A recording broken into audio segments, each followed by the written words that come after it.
आवाज आपकी, खबर हमारी। आप देख रहे हैं न्यूज 24 उल्लासनगर।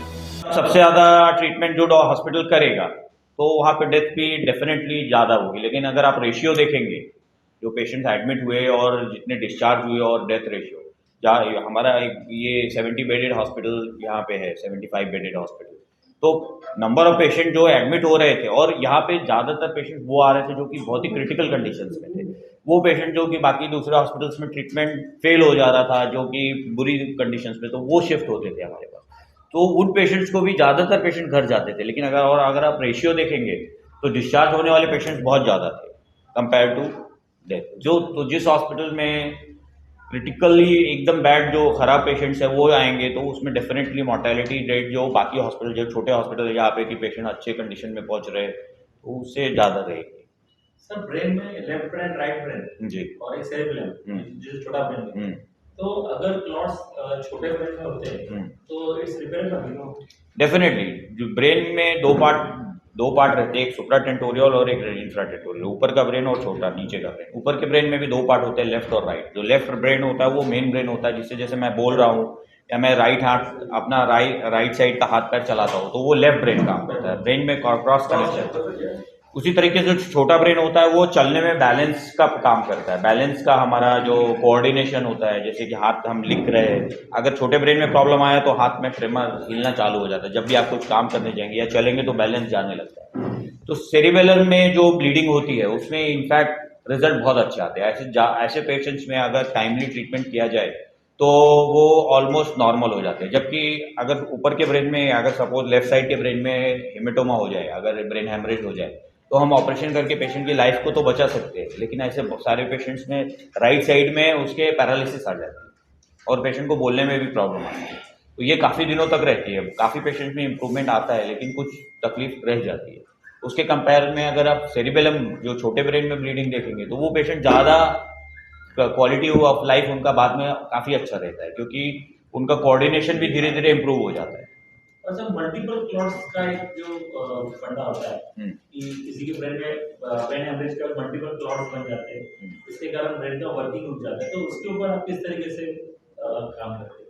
देखिए, मल्टीपल क्लॉट होने के कई वजह होते हैं। ज़्यादातर कैसा है, अभी कोविड के बाद या कोविड के पहले भी बहुत सारे पेशेंट्स को आज जिनमें ज़रूरत नहीं है तो भी हम लोग ब्लड थिनर्स देते थे। अभी कोविड के बाद खुद से लोगों ने ब्लड थिनर लेना चालू कर दिया कि ऐसा सोच के कि कोविड की वजह से उनको हार्ट अटैक आ सकता है या ऐसा, जो कि गलत है। तो ऐसे बहुत सारे पेशेंट जो कि ब्लड थिनर्स पे है उनके ब्रेन में किसी वजह से क्लॉट्स आ जाते हैं, और वो क्लॉट ज़्यादातर मल्टीपल होते हैं। या दूसरी वजह से जैसे लिवर डिजीज या ऐसा, जिसमें भी हमारे ब्लड क्लॉटिंग की क्षमता जो होती है कम हो जाने की वजह से क्लॉटिंग जब होती है तो वो ज़्यादातर मल्टीपल होती है। और भी कारण हो सकते हैं।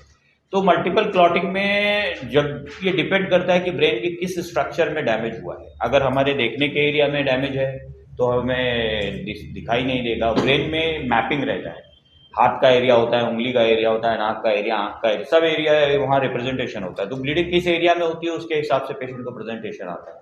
तो हमको मात्र पेशेंट को देखने के पे अंदाज लग जाता है कि ब्लीडिंग कहाँ पे हुई।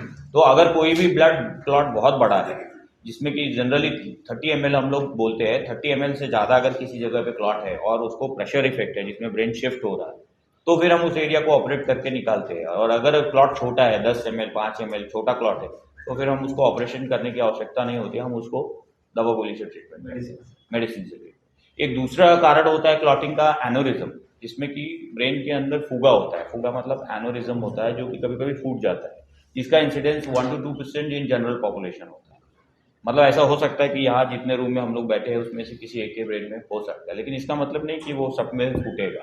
तो उसकी वजह से भी कभी कभी ब्रेन हेमरेज होता है। ऐसे केसेस हमारे पास काफ़ी आते हैं और हम लोग उसका ट्रीटमेंट करते हैं। इनफैक्ट हम लोगों ने यहाँ पे एक फ्लो डाइवर्टर नाम का ऑपरेशन है, जो कि अभी इस पूरे एरिया में किसी ने नहीं किया। हम लोगों ने यहाँ सक्सेसफुली ट्रीटमेंट करके पेशेंट को घर भेजा। तो ऐसे जो कॉम्प्लिकेटेड केसेस है उसका भी ऑपरेशन हम लोग यहाँ पे सक्सेसफुली कर रहे हैं और ऑलमोस्ट जीरो मोर्टेलिटी के साथ उन पेशेंट्स को घर भेजते हैं। उसमें डिपेंड करता है कि हेमरेज कितना खराब है, पेशेंट की कंडीशन क्या है। ऐसे बहुत सारे पेशेंट्स होते हैं जो कि ऑलमोस्ट डेथ सिचुएशन में आते हैं, तो फिर उसमें आप ज़्यादा कुछ नहीं कर सकते। लेकिन अगर पेशेंट थोड़ा भी हमको चांस देता है तो हम लोग उस पेशेंट्स को पूरी कोशिश करते हैं निकालने की।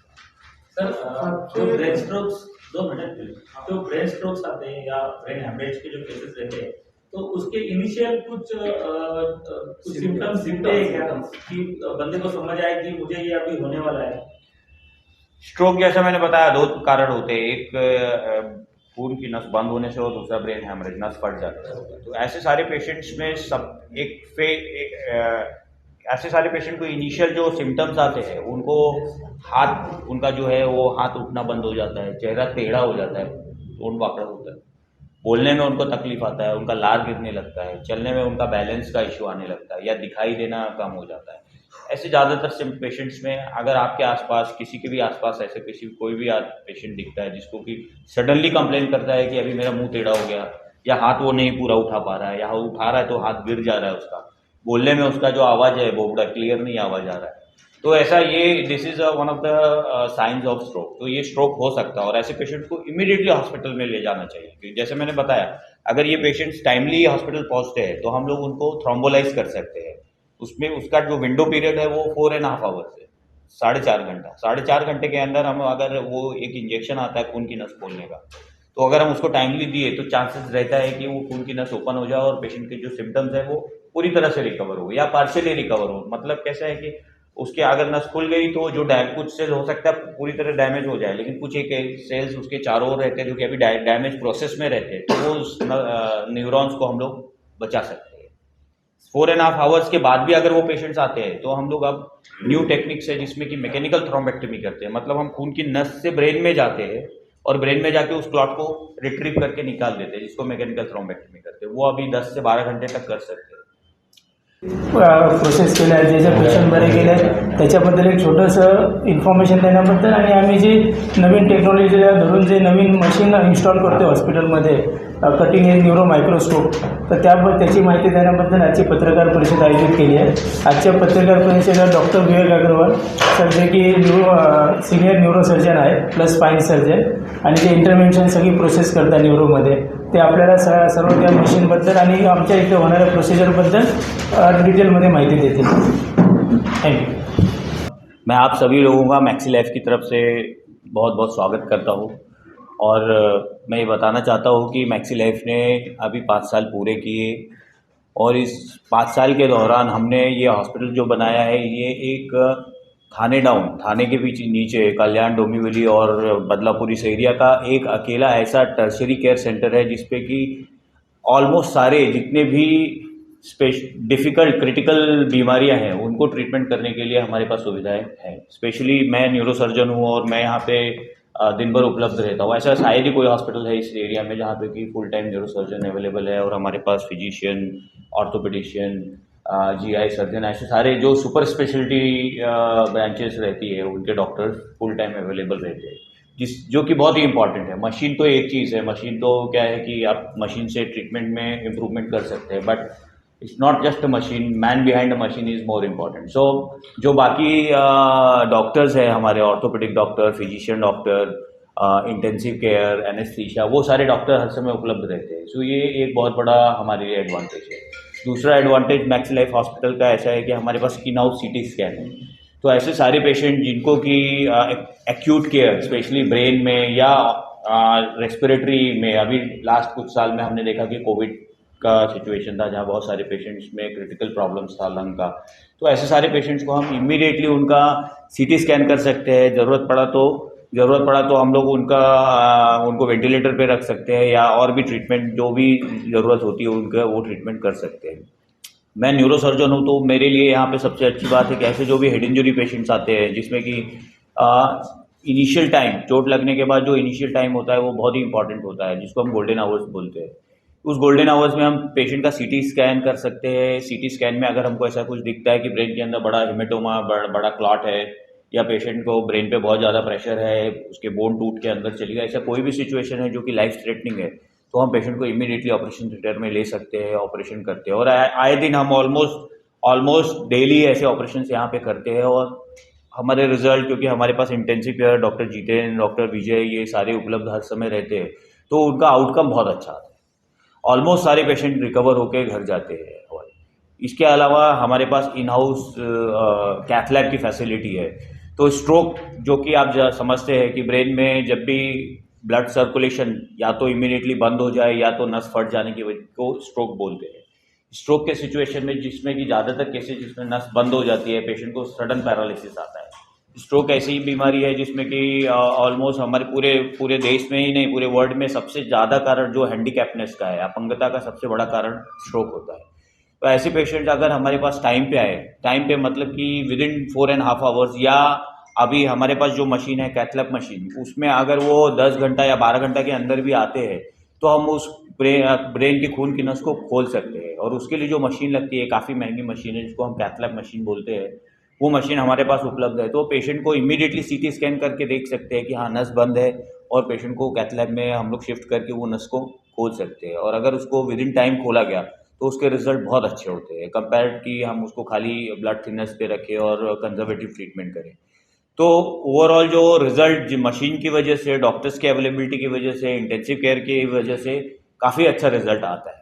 सारे केसेस तो नहीं बोल सकते, लेकिन ऑलमोस्ट सारे केसेस में अच्छे रिजल्ट आते हैं अगर टाइमली ट्रीटमेंट किया गया। और ये एक ऐसा अकेला हॉस्पिटल इस पूरे एरिया में है जहाँ की सारी facility under one roof available होने से पेशेंट्स के लिए काफ़ी सुविधाएं हैं। हम लोग जब ये हॉस्पिटल चालू हुआ और आज की डेट में बहुत फ़र्क है, बहुत ज़्यादा फ़र्क है। पूरे इस एरिया में ऐसा कोई भी हॉस्पिटल नहीं है जहाँ पे कि ये फैसिलिटी अभी भी अवेलेबल है। ये अकेला एकमात्र हॉस्पिटल है। और अब हम लोग अभी अपने हॉस्पिटल को आगे अपडेट कर रहे हैं, जिसमें कि न्यूरो माइक्रोस्कोप ला रहे हैं, जो कि अभी तक हम लोग अभी भी करते थे, लेकिन हम लोगों को अरेंज करना पड़ता था माइक्रोस्कोप। लेकिन अभी हम इन हाउस माइक्रोस्कोप, और वो भी बहुत अच्छे क्वालिटी का जाइस माइक्रोस्कोप एक हम लेने वाले हैं, जिससे कि हम ऐसी ऑपरेशंस भी कर पाएंगे जिसके लिए कि हमको वो पेशेंट्स हम यहाँ ऑपरेट नहीं कर पाते थे। हालांकि हमने दूरबीन से ब्रेन के सर्जरीज, नाक से ब्रेन में जाके ब्रेन से रिलेटेड जो भी ब्रेन ट्यूमर्स थे, ऐसे भी ऑपरेशन किए जिसमें हमने 10, 12, 15 घंटे ऑपरेशन करके बड़े ट्यूमर, इतने बड़े जैसे टेनिस बॉल या इससे भी बड़े ट्यूमर्स को निकाला और पेशेंट सक्सेसफुली घर भेजे। लेकिन अभी ये माइक्रोस्कोप आ जाने की वजह से हमारे पास और सुविधाएं बढ़ जाएंगी, और हम लोग और भी ऐसे क्रिटिकल पेशेंट्स जो कि जिनको यहाँ पॉसिबल नहीं था पहले ऑपरेशन कर पाना, पॉसिबल हो पाएगा। लेकिन ये आपका उपलब्धि है पूरे टीम का। उसमें कैसा ऑपरेशन एक पार्ट है, भूल देना है दूसरा पार्ट है। तो ये सारी मशीनें, जैसे कि कभी कभी पेशेंट्स को बाद में ऑपरेशन के बाद किडनी का प्रॉब्लम आता है तो डायलिसिस मशीन, तो ये सारी सुविधाएं यहाँ अंदर एक रूफ के अंदर है। अगर पेशेंट को डायलिसिस भी लगा ऑपरेशन के बाद किसी वजह से, तो वो भी सुविधा हमारे पास है। तो इस वजह से हमारे रिजल्ट काफ़ी अच्छे आते हैं। सबसे कॉमन कारण है कि ब्लड प्रेशर हाई होना। प्रॉब्लम ये है कि हमारा ब्लड प्रेशर ज़्यादा होने का कोई भी नॉर्मली सिम्टम्स नहीं आता है। मतलब ब्लड प्रेशर हाई होगा तो ऐसा आपको कोई भी सिम्टम्स जनरली नहीं आता है कि आपको पता चले कि आपका ब्लड प्रेशर हाई है। तो एक रेगुलर बॉडी चेकअप जो after a certain age is very important. After age हम लोगों को अपना ब्लड प्रेशर, शुगर्स और रूटीन चेकअप करना बहुत ज़रूरी है, जिससे कि हमको पता चलता रहे कि हमारे बॉडी के बाकी पैरामीटर्स कैसे हैं। तो ब्लड प्रेशर अगर जब भी ज़्यादा रहता है तो नस जो होती है ब्लड प्रेशर ज़्यादा होने की वजह से फट जाती है और वहाँ पे ब्रेन हैमरेज हो जाता है। प्रॉब्लम जो मैं डे टू डे प्रैक्टिस में देखता हूँ, ज़्यादातर पेशेंट्स ऐसे होते हैं जिनको मालूम होता है कि उनको ब्लड प्रेशर का प्रॉब्लम है, वो गोलियां खाते भी है, डॉक्टर्स उनको गोलियां लिखते हैं, वो गोलियां खाते हैं 6 महीने, क्योंकि कोई सिम्टम्स नहीं होते ब्लड प्रेशर का, तो उनको लगता है कि मैं ये फिजूल की गोली खा रहा हूँ, और वो ब्लड प्रेशर की गोली खाना बंद कर देते हैं। 6 महीना साल भर खाने के बाद गोली वो बंद कर देते हैं। उसके बाद वो 2, 4, 5 दिन के बाद ब्लड प्रेशर अपना चेक भी करते हैं तो नॉर्मल आता है, क्योंकि इन गोलियों का इफेक्ट थोड़े दिन तक रहता है। उसके बाद वो चेक करना भी बंद कर देते हैं। उसका इफेक्ट ये होता है कि 10 दिन 15 दिन के बाद उसका ब्लड प्रेशर 200, 220 और उससे भी ज़्यादा चला जाता है, जिसकी वजह से नस फट जाती है और पेशेंट को तो मेरा रिक्वेस्ट है, मेरा ये कहना है कि अगर आप किसी को भी ब्लड प्रेशर डायग्नोज हुआ और फिजिशियन ने उनको एंटी हाइपरटेंसिव ब्लड प्रेशर की मेडिकेशंस बोली खाने की, तो उनको रेगुलर उसको खाते रहना चाहिए। उनको अपना ब्लड प्रेशर जो है एक स्पेसिफिक इंटरवल पे चेक करते रहना चाहिए, और इन केस कुछ भी प्रॉब्लम ज़्यादा या कम आता है तो उनको वो अपडेट अपने फिजिशियन को देना चाहिए कि हमें ब्लड प्रेशर मेडिसिन को क्या करना है, आगे कम करना है, ज़्यादा करना है, तो उनकी सलाह के बिना वो मेडिसिन को बंद नहीं करना चाहिए। ये बहुत ही कॉमन कारण है। ऑलमोस्ट हर दूसरा मरीज ब्रेन हेमरेज का जो होता है उसमें यही हिस्ट्री मिलती है कि वो गोली खाते थे और उन्होंने बंद कर दिया अपने मन से। पेशेंट कौन सा था जो समझो आपके 5 सालों में कोई ऐसा केसेस आए हैं जो एकदम क्रिटिकल और मेजर हो तो आपके ऑपरेशन के बाद ट्रीटमेंट के बाद ठीक हो गया हो? ऐसे बहुत सारे पेशेंट्स हमारे पास बहुत ही क्रिटिकल कंडीशंस में आए और हम लोगों ने उनको सक्सेसफुली ट्रीटमेंट करके, एक जैसे मैंने बताया कि एक यंग लेडी है, यंग गर्ल है, शी इज अनमैरिड, सो उसको बड़ा ट्यूमर था, उसके मतलब ब्रेन के दोनों साइड में ट्यूमर काफ़ी बड़ा था, मतलब ऑलमोस्ट आप समझ लीजिए कि 12-13 सेंटीमीटर का ट्यूमर, इतना बड़ा ट्यूमर था। और उस ट्यूमर के अंदर काफ़ी खून की सप्लाई बहुत ज़्यादा थी। उसको मैंने सर्जरी चालू किया दोपहर के करीब 2 बजे के 3 बजे के आसपास, और ट्यूमर निकालने में ब्लीडिंग, काफ़ी ब्लड लॉस हो रहा था। लेकिन हम लोगों ने कोशिश किया, क्योंकि ये जो ट्यूमर था नॉन कैंसरस था। नॉन कैंसरस ट्यूमर मतलब अगर आप उसको सक्सेसफुली निकाल दिए तो पेशेंट कैन बी क्योर्ड। तो हमने उस ट्यूमर को निकाला, काफ़ी निकाला, और उस पेशेंट को ऑलमोस्ट 8 से 10 ब्लड ट्रांसफ्यूज़ किया ऑपरेशन करते समय। ऑपरेशन 4 बजे सुबह तक हमने किया, उसके बाद भी वो गांठ पूरा नहीं निकल पाया। तो हम लोगों ने फिर उसको उसके ब्रेन को क्लोज किया, बंद किया, क्योंकि ऑलरेडी ब्लड लॉस काफ़ी हो चुका था। फिर पेशेंट को हमने वेंटिलेटर पे रखा। नेक्स्ट डे उसको फिर से इवैल्यूएट किया, उसकी कंडीशन कैसी है, पेशेंट अच्छी थी। फिर से हमने उसको नेक्स्ट डे ऑपरेशन में लिया, और फिर से ऑपरेशन करके उसके गांठ को पूरी तरीके से निकाला। सो मतलब 2 स्टेज में वो ऑपरेशन हुआ। कम से कम उसमें 6 से 7 लीटर ब्लड लॉस हुआ पेशेंट का, लेकिन सक्सेसफुली निकल गया। अभी वो लड़की अच्छा चलती फिरती, सब कुछ, सबका सारे काम करती है, उसको कोई भी प्रॉब्लम नाही। प्रयत्न करतात आणि त्यामध्ये त्यांना एक प्रकारचा ब्रेन हॅमरेजचा झटका वगैरे येतो, तर त्याविषयी तुम्ही काय मार्गदर्शन what ever you can do, सब कुछ करिए, बीपी कंट्रोल में रखिए, योगा करिए, नमक कम खाइए, आप दवा बराबर लीजिए, नींद बराबर रखिए, स्ट्रेस नहीं लीजिए। आपको आयुर्वेदिक खाना है, होम्योपैथिक खाना है, एलोपैथिक खाना है, कोई रेस्ट्रिक्शन नहीं है, बीपी कंट्रोल में रखिए। जो भी कर सकते हैं आप सब करिए। हाँ, अभी हम लोग आयुर्वेदिक डॉक्टर नहीं, तो वी कैन नॉट प्रिस्क्राइब, और हम लोग सजेस्ट भी नहीं करेंगे, बट ऐसा नहीं है कि उससे बीपी कंट्रोल नहीं हो सकता। जब तक दवा से चीज़ें कंट्रोल में हैं, अभी कितने लोग, ज़्यादातर लोग डायबिटीज़ के लिए आयुर्वेदिक खाते हैं, कंट्रोल में रहता है। जब तक कंट्रोल में, हम लोग क्यों उनको टोकें? तो मेन सबसे इम्पोर्टेंट क्या है कि मेडिसिन स्टॉप नहीं होनी चाहिए, वो आप क्या ले रहे हो मैटर नहीं करता। और डेफिनेटली योगा, वॉकिंग, रेस्ट, ठीक है, थोड़ा बहुत फिजिकल एक्सरसाइज, ये सब बीपी और डायबिटीज़ में कंट्रोल करने में मदद करेगी। हाँ, एक लिमिट रहेगा उसका। अभी पेशेंट का शुगर 500 चल रहा है, आप बोलोगे नहीं मैं डाइट से कंट्रोल कर लूँ, पॉसिबल नहीं है। हाँ, उसके लिए आपको दवा खानी ही खानी है डेफिनेटली। हाँ, लेकिन ये सब चीज़ों से थोड़ा सा 50-100 थोड़ा बहुत तो शुगर कंट्रोल में नीचे आएगा, ठीक है ना। तो क्या और एक्सपेंसिव भी होते हैं, आम आदमी को उसका खर्च सहन करना बहुत कठिन होता है, तो वो देखते हैं, उसके बारे में आपको ज़्यादा अच्छे से बता पाएंगे। तुमचा प्रश्न अतिशय, आमच्या साईडने मॅक्झिमम हेल्प करण्याचा प्रयत्न करतो की बेसिक टू बेसिक कॉस्टमध्ये त्याची ट्रीटमेंट होऊन जाईल। आता ऑपरेशन झाल्यानंतर पण आम्ही हा प्रयत्न करतो की चॅरिटी रेट म्हणा किंवा वेगवेगळ्या प्रकारे त्यांना हेल्प करून ती ट्रीटमेंट पूर्ण करायचा प्रयत्न करतो। पण तरी पण आता ज्या प्रकारे महाराष्ट्र शासनाचं जे मुख्यमंत्री सहायता निधी जो आला आहे, तो आपलं हॉस्पिटल त्याच्यासाठी टायअप आहे, तर त्याच्यामधून पण आपण प्रयत्न करतो की रुग्णाला मॅक्झिमम हेल्प मिळेल, त्यासाठी त्याला गाईड करून प्रॉपर वेने त्यातून मॅक्झिमम अमाऊंट अवेलेबल करून त्याची ट्रीटमेंट पूर्ण होईल। आणि आमच्या साईडनी जो मॅक्झिमम जरा हेल्प करते, डिस्काउंटच्या स्वरूपात झाली किंवा कशाच्या पुरेसा वेगवेगळ्या ट्रस्ट कॉन्टॅक्ट करून त्याला हेल्प करून ती ट्रीटमेंट पूर्ण करायचा प्रयत्न करतो। अशा प्रकारे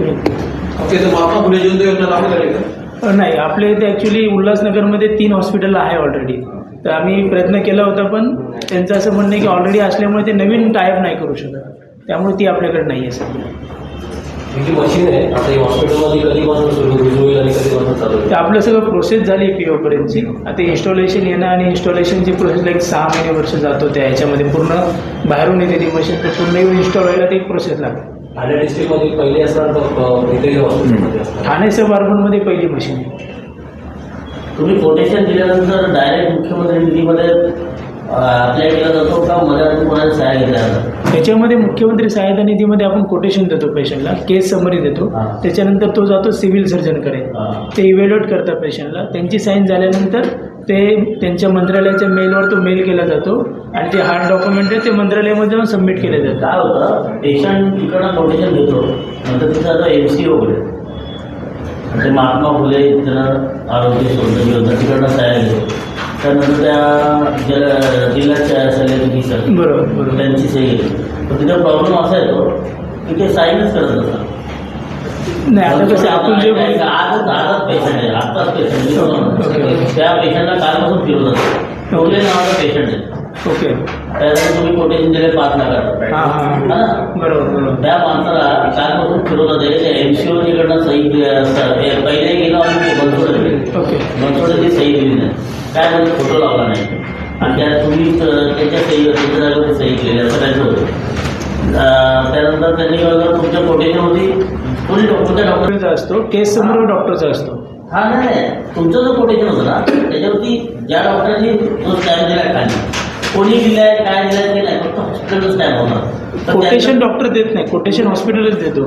जे केस समोर असते त्यांचं आज म्हणणं काय होतं त्या तुमच्या कोटेशनवरती खाली कोणी हे कोटेशन दिलेलं आहे ओके कोणत्या डॉक्टरने डॉक्टर त्यांनी तिथे ॲडव्हाइस केली. त्यानंतर बोलले MCOकडे जा. ओके MCO म्हणजे महात्मा ज्योतिबा फुले ते आहे योजना तिथला त्यांनी तिथे पण त्या माणसाला तिथे लाईन लावावं लागेल. बरोबर पुन्हा नंतर त्यांच्याकडे फोटो नव्हता त्यांचा. बरोबर फोटोसाठी त्याला पुन्हा मुरबाडला जायला लागलं. बरोबर मुरबाडला तो आज 2000 ते आज फोटो गेला. आता हे जे तुम्ही सगळं सांगितलं ह्याच्यामध्ये हॉस्पिटलकडून कुठेच अडथळा नव्हता. जो अडथळा होता तो सरकारी ह्याच्यामध्ये ज्याच्यामध्ये हॉस्पिटल इन्व्हॉल्व्ह होऊ नाही शकत. हॉस्पिटल फक्त गाईड करू शकतं की तुम्ही या गोष्टी अशा अशा प्रकारे करा. हॉस्पिटल त्या गोष्टीसाठी लायबल नाही की त्याला CM पण मिळून देणं. हॉस्पिटल मदत करू शकतं. जी की गव्हर्नमेंटची पॉलिसी आहे ती पेशंटला व्यवस्थितरित्या मिळावी. आता त्या पेशंटला इथून हॉस्पिटलमधूनच माहिती दिली गेली की CM पण असा आहे जो पेशंटला आपल्याला ट्रीटमेंटमध्ये हेल्प करेल. तर त्यामुळे ते आमच्याकडून पूर्ण गाईड होतो. पण आता कधी कधी त्या ठिकाणी अडचणी येतात तर तरी पण आम्ही तिकडून पेशंट येतो त्यांना परत गाईड करून परत त्यांना जी रिक्वायरमेंट आहे जी नवीन नवीन रिक्वायरमेंट येतात ती फुलफिल करून परत आपण पाठवतो ते करून घेतो. आपल्या कोटेशनवरती डायरेक्ट जाऊ शकत नाही पेशंट. नाही तो गव्हर्नमेंटचा रूल आहे की सिव्हिल सर्जनच्या साईनशिवाय पुढे नाही होणार. कारण व्हेरीफाय करणं सिव्हिल सर्जनच्या लेवलला होतं. आपल्याकडे ESIC पण सुविधा आहे का? ESIC होती आपल्याकडे पण आपण मागच्या वर्षीपासून ती बंद केली. बंद करण्याचं आउटस्टँडिंग आमची खूप सारी. Direct quotation maxi life hospital 5 वर्ष पूरा कर चुका है और इस अवसर पे हम लोग अपडेट करना चाहते हैं कि मैक्सी लाइफ हॉस्पिटल थाने डाउन एक अकेला टर्सरी केयर सेंटर है जहां सारे क्रिटिकल केयर बीमारियों का एक we can manage all the critical care disease under one roof. और apart from that we are updating the hospital with new equipments, microscope, cath lab और ICU, ventilator, everything we have updated. So we are having all new gadgets, new equipments for managing all critical patients. Sir कोई नई machine neuro microscope उस machine के बारे में कुछ जानकारी दीजिए. न्यूरो माइक्रोस्कोप एक ऐसी मशीन है जिससे कि हम लोग ब्रेन ट्यूमर या ब्रेन और स्पाइन की जो जटिल बीमारियां हैं, जो मुश्किल बीमारियां हैं, उनको ऑपरेशन करने में उसका मदद करते हैं. उससे जो देखने की क्षमता हमारी है, ब्रेन को हम लोग नॉर्मल आई से जब देखते हैं तो वो छोटा दिखता है और उसके जो खून की नसें और उसकी न्यूरॉन्स होते हैं वो इतनी क्लियर नहीं दिखती, या उसके अंदर जो डीप क्रीवाइसिस, डीप में जो ट्यूमर्स होते हैं उनको देखने में मुश्किल आती है. जब हम माइक्रोस्कोप का यूज़ करते हैं तो उसका जो जैसे कैमरा में आप 2x 5x करते हैं तो वो 60x 100x ऐसा रिजोल्यूशंस आते हैं और उसके अंदर जो लाइट बीम रहती है वो ब्रेन के डीप पार्ट में हमको क्लियर दिखाई देती है. तो वो आपको जब तक चीज़ें अच्छे से दिखेंगे नहीं, आप अच्छे से उसको डिसेक्ट करके, क्योंकि उसमें एक एक नस को हमको बचाना पड़ता है. ऐसे ऑपरेशन करते समय अगर एक भी नस हो रहा है, एक भी हाथ का मूवमेंट आपका गलत होता है तो पेशेंट को तकलीफ आ सकती है. तो वो प्रिसाइजनेस, वो अचीवमेंट अचीव करने के लिए अच्छा न्यूरो माइक्रोस्कोप न्यूरो सर्जरी के लिए बहुत ही इंपॉर्टेंट है. तो हम जो ये नया माइक्रोस्कोप इंस्टॉल कर रहे हैं उससे हम वी आर एक्सपेक्टिंग कि हम और अच्छा रिजल्ट दे पाएंगे और सक्सेसफुल ऑपरेशंस कर पाएंगे. कब तक इंस्टॉल होगा और उसका लोगों को फायदा कब से मिलेगा? ये 3 से 4 महीना और लगेगा हमको वो माइक्रोस्कोप, क्योंकि वो यहाँ इंडिया में उसका प्रोडक्शन नहीं होता है, फॉरेन से आता है. तो वो आके यहाँ पे इंस्टॉल होने को 3 से 4 महीने और. मतलब कहीं ना कहीं ब्रेन की बीमारियों के लिए मुंबई जाने की जरूरत नहीं पड़ेगी. अभी उल्लासनगर में ही उसका इलाज ऑलरेडी हम लोग 90% ऐसी बीमारियाँ, 95% ऐसी बीमारियाँ जो कि ब्रेन की है उसको हम लोग यहाँ मैनेज कर रहे हैं. ऐसी शायद ही कोई बीमारी ऐसी रहती है जिसको कि हम लोगों को बॉम्बे भेजना पड़ता है या लेके वहाँ ऑपरेशन करना पड़ता है. तो ऑलमोस्ट सारे ब्रेन से रिलेटेड, ना ही ब्रेन का, हार्ट और बाकी बीमारियों से भी को भी हम लोग यहाँ पे मैनेज कर रहे हैं। न्यूरो मायक्रोस्कोप मशीन आपल्या हॉस्पिटलमध्ये अवेलेबल करण्यामागचा आमचा मेन उद्दिष्ट हा आहे की प्रत्येक समाजाच्या प्रत्येक घटकापर्यंत ट्रीटमेंट पोहोचावी. जे लोक मुंबईसारख्या ठिकाणी अफोर्डेबिलिटी इश्यूमुळे ट्रीटमेंट करू शकत नाहीत, मोठे मोठे ऑपरेशन करू शकत नाहीत, त्या गरीब टू गरीब पेशंटला आपल्या इथे कमीत कमी कॉस्टमध्ये ती ट्रीटमेंट अवेलेबल व्हावी, जेणेकरून त्याला ट्रीटमेंट अभावी त्याचा मृत्यू होऊ नये. त्यासाठी आम्ही ह्या गोष्टीला कमीत कमी खर्चामध्ये पेशंटला कसं अवेलेबल केलं जाईल त्याचा सर्वस्वी प्रयत्न करत आहोत. दुसरी गोष्ट, हॉस्पिटल मुख्यमंत्री सहायता निधीमध्ये टायअप आहे, तर मुख्यमंत्री सहायता निधी थ्रू आपण पेशंटला जास्तीत जास्त मदत त्यांच्याकडून घेऊ शकतो आणि पेशंटची ट्रीटमेंट करून त्याचे जीव प्राण वाचू शकतो. ठाणे सब अर्बनमध्ये ही मशीन पहिल्यांदाच आपल्याकडे येते. ती कुठल्याच हॉस्पिटलला अजून अवेलेबल नाही आहे. त्याची कॉस्ट एक CRमध्ये असते, एक 3 to 4 CRमध्ये ती मशीन जाते.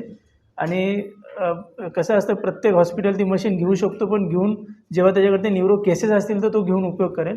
ज्या प्रमाणात आपल्याकडे न्यूरो ट्रीटमेंट होते, न्यूरो सर्जन अवेलेबल आहेत. जसं सर मगाशी म्हणले तसं की machine is not important, man behind the machine is important. तो ती मशीन हँडल करणारा ची पॉवर ती आपल्याकडे आहे डॉक्टर विवेक अग्रवाल सरांच्या स्वरूपात. तर त्याच्यामुळे ती मशीन थ्रू आपण मॅक्झिमम लोकांना हेल्प करू शकतो. त्यामुळे आपण ती मशीन घेतो.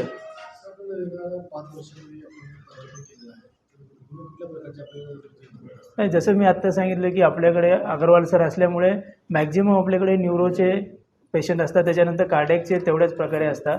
तसेच 2 फिजिशियन आपल्याकडे इन हाऊस असल्यामुळे जे फिजिकली जे क्रिटिकल पेशंट आहेत पेरिफेरीमधले, जर अंबरनाथ, बदलापूर, कर्जतपासून जे पेशंट क्रिटिकली आहेत, जे तिकडे ट्रीट होऊ शकत नाही, ते सगळे आपल्याकडे शिफ्ट करून त्या पेशंटला वेळेत जास्तीत जास्त इम्पॉर्टंट ट्रीटमेंट दिली जाते.